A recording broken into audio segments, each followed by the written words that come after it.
Hello friends, welcome to our YouTube channel Thai बेल serial प्लू के एपिसोड 9 के पार्ट में आपका स्वागत है। इस पार्ट के स्टार्टिंग में ताइन को दिखाया जाता है जो कि मेरा भाई करता हुआ आता है और ताई के ऊपर गिर पड़ता है। तो यहाँ पे ताई चिल्ला के कहता है कि ताइन मेरा पैर। तभी यहाँ पे लुम्फोन जो होता है वो ताइन को पकड़कर दूर उठा के पटकता है। तो यहाँ पे ताइन कहता है कि लुम्फोन तुम्हें क्या हो गया है। तो यहाँ पे लुम्फोन और ताइन के बीच में छोटी सी एक पागल वाली बहस होती है। तभी यहाँ पे ताई जो होता है वो लुम्फोन को थैंक्स बोलता है कि उसने ताइन को उसके ऊपर से हटाया। तो यहाँ पे फिन कहता है कि चलो पैट हम लोग अपने गाने को और अपने एंजॉयमेंट को फिर से कंटिन्यू करते हैं। तो यहाँ पे फिन जो होता है गाना गाता है और पैट जो होता है वो अपना गिटार बजाता है। सब लोग बहुत ज़्यादा एंजॉय कर रहे होते हैं। फिर हमें दिखाया जाता है कि ड्रीम ने बोतल ऐसे घुमाया हुआ होता है और बोतल का मुंह जो होता है वो ताइन की तरफ जाके रुकता है। तो यहाँ पे जो ड्रीम होती है वो ताइन से पूछती है कि ताइन ट्रुथ या डेयर। फिर ताइन कहता है कि मेरे जैसे इंसान के पास छिपाने के लिए कुछ भी नहीं है और इसीलिए मैं ट्रुथ चूज करता हूँ। फिर ड्रीम कहती है कि हमें इससे क्या पूछना चाहिए। तभी यहाँ पे बोझ होती है वो ड्रीम के कानों में कुछ बताती है। तो जो ड्रीम होती है वो ताइन से पूछती है कि ताइन क्या कभी तुम्हारा पहला प्यार रहा है। ड्रीम के ये सवाल सुनकर सब लोग ओ मतलब ऐसे बहुत ज़्यादा ज़ोर से चिल्लाते हैं।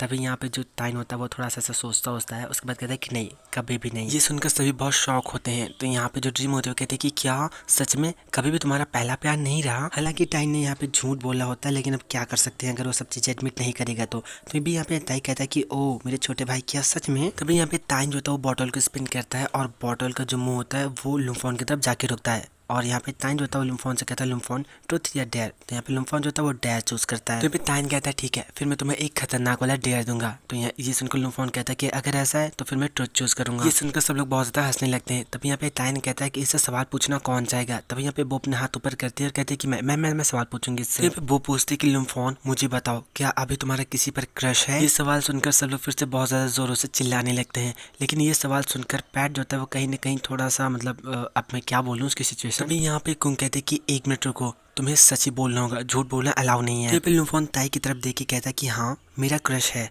और ये चीज़ कहीं ना कहीं पैट को बहुत ज़्यादा खटकती है। तो यहाँ पे वो बहुत ज़्यादा हैप्पी हो कि लुम्फोन से पूछती है कि लुम्फोन मुझे बताओ कि वो इंसान कौन है। तो यहाँ पे लुम्फोन कहता है कि अभी आप एक से ज़्यादा सवाल पूछ रही हैं जो कि अलाउड नहीं है। तभी लोग यहाँ पे साथ में सब लोग ऐसा बोलते हैं। तो इस बार यहाँ पे लुम्फोन जो होता है वो बोतल को स्पिन करता है और बोतल का जो मुंह होता है वो जाकर पैट की तरफ रुकता है। तो यहाँ पे लुम्फोन पैट से पूछता है कि ट्रुथ या डेयर। तो यहाँ पे जो पैट होता है वो डेयर चूज करता है। तो यहाँ पर एक बार फिर से सब लोग बहुत ज़्यादा जोर से ऐसा मतलब चिल्लाते हैं। आई डोंट नो जो भी है। तो यहाँ पे लुम्फोन पैट को 2 बोतल वाइन पीने का डेयर देता है। ये सुनकर सब लोग फिर से बहुत ज़्यादा जोर से चिल्लाते हैं और कहते हैं कि ये कुछ ज़्यादा ही हो गया। तो यहाँ पे पैट कहता है ठीक है मैं ड्रिंक कर लूँगा। और यहाँ पे सब लोग चिल्लाते हैं कि नहीं तुम ऐसा नहीं कर सकते, तो तुम्हें ये करने की ज़रूरत नहीं है दुनिया भर का। लेकिन यहाँ पे पैट किसी की कोई सुनता नहीं है।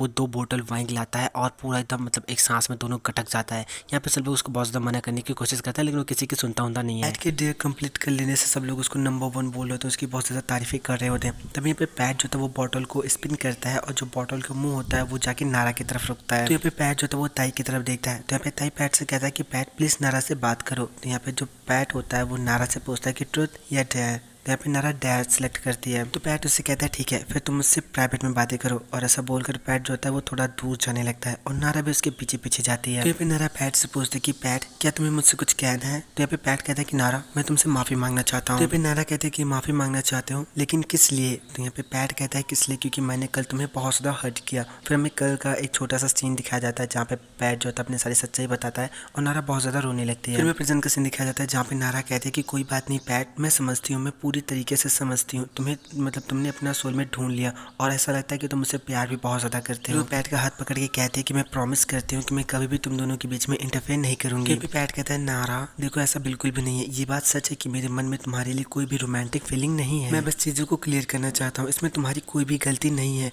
बस बात इतनी सी है कि हम लोग एक लवर के जैसे एक दूसरे के साथ नहीं रह सकते। मैं तुम्हें थैंक्स बोलना चाहता हूँ क्योंकि तुम मेरी हर एक परिस्थिति में मेरे साथ रही, चाहे वो सुख हो या दुख हो। हमारे बीच का प्यार कहीं नहीं गया है। मैं अपने उस प्यार को अपनी जिंदगी की एक खूबसूरत और कीमती यादों के रूप में सजो कर रखूंगा। हम दोनों का प्यार एक अलग रूप में परिवर्तित होकर जीवित रह सकता है। अभी भी तुम मेरी एक बेस्ट फ्रेंड हो। तभी यहाँ पे नारा थोड़ी सी इमोशनल हो जाती है और अपने इमोशंस को कंट्रोल करके बोलते कि पैट प्लीज़ सैंगताई का बहुत ज़्यादा अच्छे से ख्याल रखना। अगर तुमने उससे हर्ट किया तो मैं तुमसे बहुत ज़्यादा नाराज़ हो जाऊंगी। पैट तुम्हारा बहुत बहुत शुक्रिया। हमारा वो समय जो भी हमने साथ में बिताया है वो सारे समय ने मुझे हमेशा खुशियाँ ही प्रदान की हैं। और फिर यहाँ पे ये दोनों लोग एक दूसरे को बहुत ज़्यादा प्यार से हक कर लेते हैं। दूर खड़ा पेड़ के पीछे ताई चुपके से सब कुछ देख रहा होता है और बहुत ज़्यादा स्माइल कर रहा होता है। तो यहाँ पे नारा भी रोती हुई पैट को बहुत ज़्यादा थैंक्स बोलती है। तो यहाँ पे पैट बहुत प्यार से नारा को शांत होने के लिए बोलता है लेकिन यहाँ पे नारा बहुत ज़्यादा ही रो रही होती है।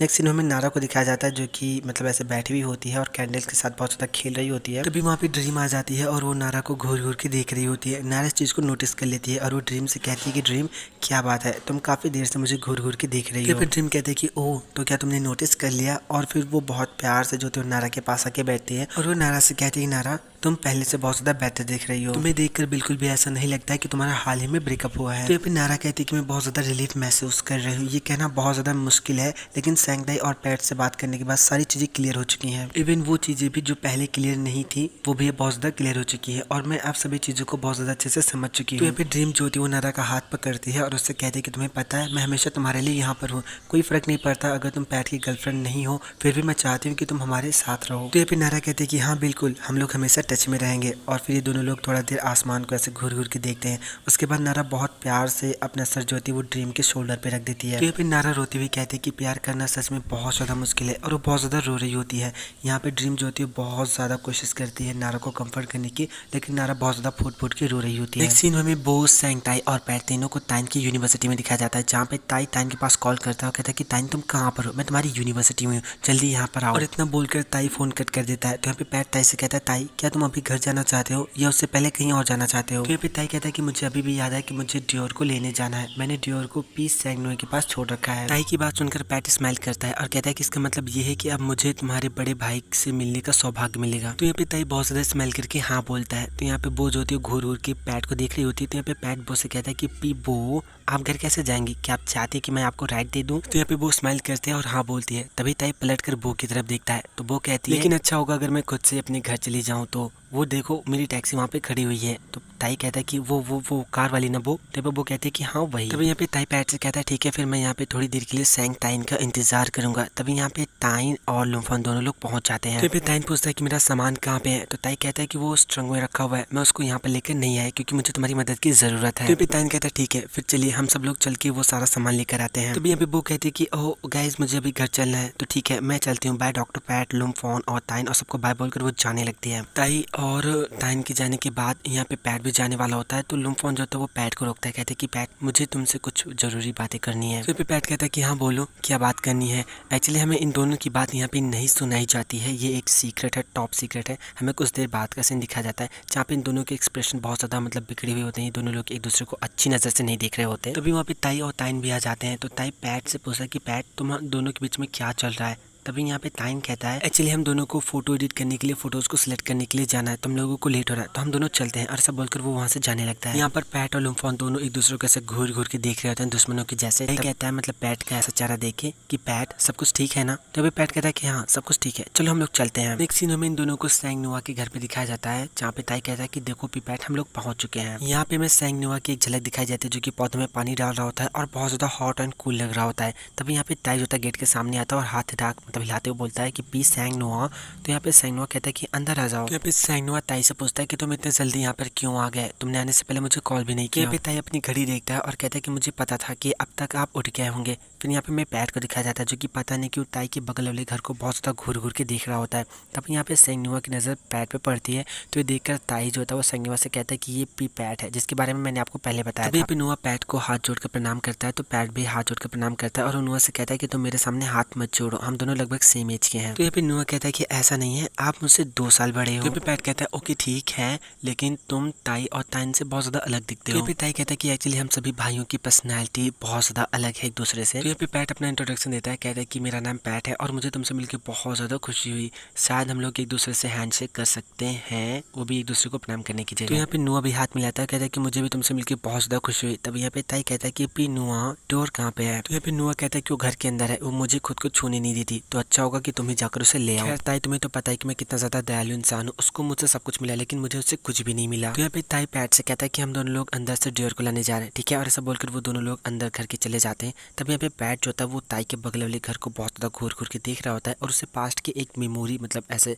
स्क्रीन प्ले टाइप का दिखाई देता है, जहाँ पे वो घर के अंदर से निकल के आता है। सामने एक बूढ़ी माँ जो होती है पौधों को पानी डाल रही होती है और वो बहुत प्यार से उनको ग्रैंड माँ ऐसे बोल के हक कर लेता है और उनकी बहुत ज्यादा मदद करता है। ये सब कुछ अपने आंखों के आगे एक एक बार फिर से होता हुआ देखकर पैट कहता है कि अभी भी सब कुछ पहले जैसा ही है। और फिर यहाँ पे पैट घूर घूर के उस घर की खिड़की को घूर घूर के देख रहा होता है। तभी वहाँ पे ताई और नुआ आ जाते हैं और ताई पैट से कहता है कि पैट चलो अब हम लोग चलते हैं। तो यहाँ पे ताई सैंग नुआ को बहुत ज्यादा हिदायतें देता है और उसको बाय बोलकर वहाँ से जाने वाला होता है। यहाँ पे पैट भी सैंग नुआ को बाय बोलकर जाने वाला होता है। तभी यहाँ पे सैंग नुआ जो होता है वो पैट को रोकता है और फिर यहाँ पे सैंग नुआ जो होता है वो पैट के बहुत ज्यादा करीब जाता है और उसके कानों में कहता है चलो मैं तुम्हें ये बात बता देता हूँ, अगर तुमने मेरे भाई को हर्ट किया तो मैं तुम्हारा काम तमाम कर दूंगा। ये सुनकर पैट जो था वो थोड़ा सा स्माइल करता है और सर हिला के हाँ बोलता है और फिर वो ताई के साथ जाने लगता है। और फिर वो ताई से मैंने जितना सोचा था सैंग नुआ तो उससे भी ज्यादा बड़ा निकला। तो यहाँ पे ताई कहता है कि जो कुछ भी हो वो मेरा भाई है। तभी यहाँ पे पैट फिर से घूर घूर के ताई के बगल वाले घर को घूर घूर के देख रहा होता है। तो यहाँ पे ताई पैट से कहता है कि पैट सब कुछ ठीक है ना, क्योंकि मुझे ऐसा लग रहा है कि तुम बहुत ज्यादा वेट हरकतें कर रहे हो। यहाँ पे पैट स्माइल करता है और कहता है कि क्या तुम यहीं पे रहते थे। तो यहाँ पे ताई कहता है कि हाँ, जब से मैं पैदा हुआ तब से मैं यहीं पे रहता था और जब मेरे पेरेंट्स का डिवोर्स हो गया तो मैंने ये जगह छोड़ दी। वैसे तुमने इसके बारे में क्यों पूछा। तो यहाँ पे पैट कहता है कि ये घर उस इंसान का था जिसे मैं अपनी जिंदगी में सबसे ज्यादा प्यार करता हूँ। जो तुम्हारे घर के बगल घर है वो मेरी ग्रैंड माँ यानी कि मेरी दादी माँ का घर था। पैट की ये बात सुनकर ताई बहुत ज्यादा शौक होता है और फिर में पास्ट का वो बहुत पुराना वाला सीन दिखाया जाता है जहाँ पर पैट अपनी दादी माँ के साथ होता है और बहुत प्यार से उनके साथ खेल रहा होता है, मतलब बहुत ज्यादा इंजॉय कर रहा होता है। और फिर वो अपनी दादी से कहता है कि दादी माँ मुझे आपसे कुछ कहना है। एक्चुअली मैंने कल अपने सोलमेट की आवाज सुनी। तो यहाँ पे उसकी दादी माँ कहती है ओ सच में, तो मुझे बताओ कि तुम दोनों ने क्या बातें करी, क्या तुम्हारा सोलमेट एक अच्छा इंसान है। तो यहाँ पे पैट कहता है कि खैर उसने मुझे रिप्लाई नहीं दिया, मैं आपको आगे की सारी बातें जो है वो डिनर के टाइम पे बता दूंगा, अभी मुझे बहुत ज्यादा जोरों की भूख लगी है। और ऐसा बोलकर वो वहाँ से जाने लगता है। तो उसकी दादी माँ उसको रोकती है, कहती है कि तुमने मुझसे प्रॉमिस किया था कि तुम अपनी सारी बातें मुझे बताओगे, मुझे सब कुछ अभी बताओ। तो यहाँ पे पैट अपनी दादी माँ को कुछ नहीं बताता और वहाँ से चला जाता है। फिर नेक्स्ट सीन में हमें पैट को दिखाया जाता है कि वो अपने कमरे में बैठ के पढ़ रहा है। तभी उसकी खिड़की के सामने वाली खिड़की पे एक लड़का बैठा हुआ होता है जो कि बहुत ज्यादा रो रहा होता है। ताई बहुत ज्यादा घूर घूर के पैट बहुत ज्यादा घूर घूर के उस लड़की को देख रहा होता है। तभी यहाँ पे पैट की दादी माँ दरवाजा खटखटाती हैं और पैट अपनी दादी माँ को अंदर आने के लिए बोलता है। पैट की दादी माँ एक चादर लेकर आती हैं और वो पैट से कहते हैं कि मैं इसको यहाँ पे बिछा देती हूँ, तुम्हारा वाला कल धुल दूंगी। तभी यहाँ पे पैट की दादी माँ ताई को रोते हुए देखती हैं और कहते हैं कि बेचारा लड़का। तो यहाँ पे ताई पूछता है कि दादी माँ उसके साथ क्या हुआ। तो यहाँ पे उसकी दादी माँ मतलब बताती हैं कि उसके पेरेंट्स ने डिवोर्स ले लिया है और इस बेचारे को इन सब चीजों का सामना करना पड़ रहा है। ये सच में उसके लिए बहुत ज्यादा मुश्किल है। फिर हमें नेक्स्ट मॉर्निंग का सीन दिखाया जाता है जहाँ पे पैट पता नहीं क्या किचन में जाके बहुत ज्यादा ढूंढ रहा होता है। तभी यहाँ पे उसकी ग्रैंड माँ आती है। तो पैट कहता है कि दादी माँ क्या आपके पास कुछ बचे हुए स्नैक्स है। तो यहाँ पे ग्रैंड माँ कहते हैं कि बेटा मेरे पास ये कुछ डिजर्ट्स हैं, क्या ये डिजर्ट तुम्हारे लिए काफी है। तो यहाँ पे पैट कहता है कि दादी माँ क्या आप इस डिजर्ट को उस बगल वाले यानी कि पड़ोस की लड़की को देने में मेरी मदद कर सकती हैं। वो लड़का पूरी रात रोया था। थोड़े से डिजर्ट्स और इस पैकेट में पड़ा हुआ ये सपोर्टिंग नोट्स उसकी जरूर कुछ ना कुछ मदद कर देंगे।